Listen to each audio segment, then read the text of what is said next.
Hey there, this is One Degree Advisors, where we help family cut through the noise to make impactful and confident financial decisions.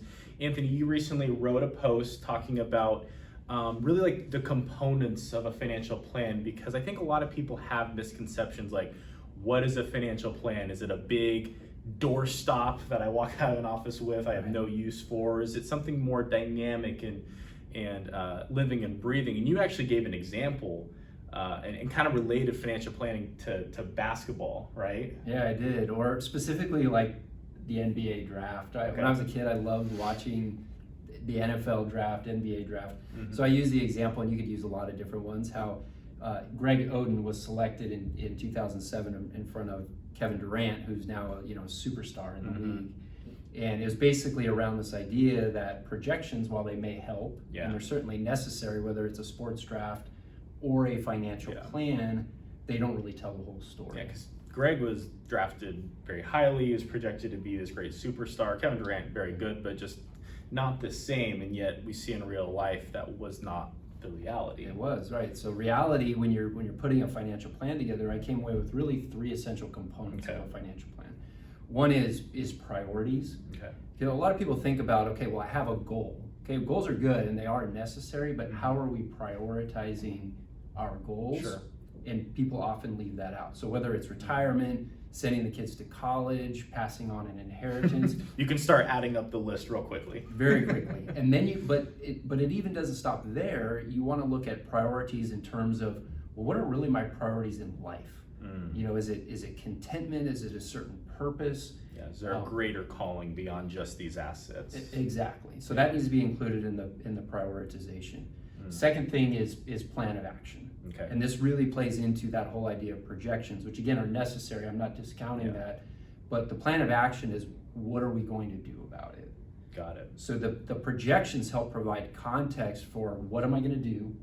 So as we're putting a financial plan together, that's the most valuable part of a financial plan is doing the analysis and then saying a step-by-step guide that's realistic, that's workable. Yeah.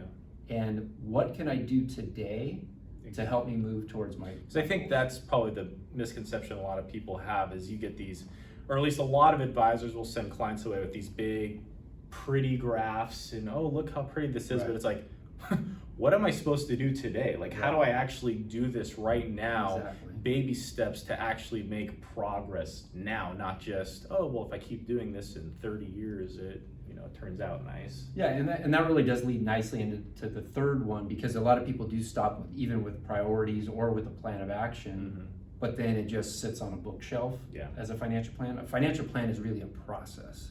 So whatever you start with today is really the very beginning. It's not the end. Yeah. So having a consistent process, I always like to think of a financial plan as you're on a path or a road.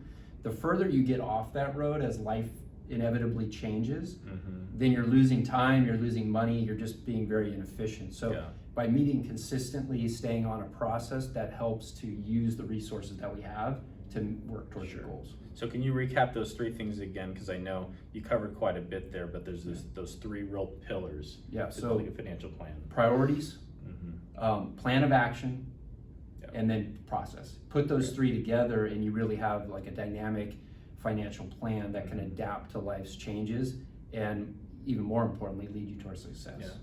And we've done this hundreds of times for hundreds of families, and we walk them through, pre-retirement, post-retirement, and walking them all the way through. And many times people have this concern that they come to see a planner, they get this packet, and that's it. And they're like, well, what about the next 20 years? And that's what we do. We help clients, and we walk them through the entire retirement process. So when they have questions, we're here to answer them.